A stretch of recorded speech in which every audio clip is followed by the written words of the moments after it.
Bugün 25 iyunga өткөн түн 2023 жыл. Медина шаары пайгамбарыбыз саллаллаху алейхи вассаламдын мечити.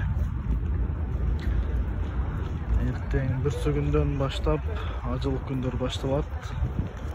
Ошого адам аз. Мединада бардыгы Меккеге кетишкен. Ажылыкач.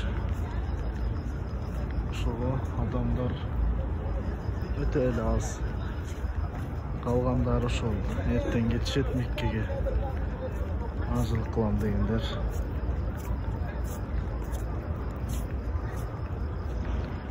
Ушундай боштук, машалла.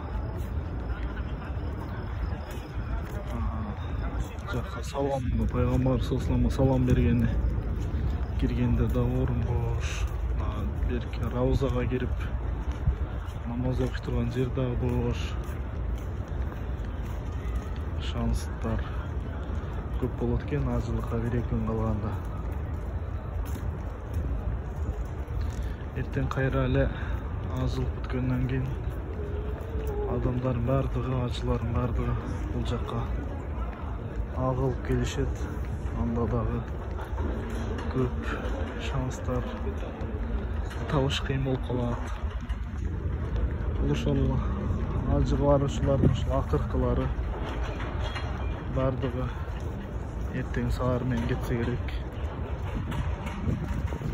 Эгер ажылык кылам десе.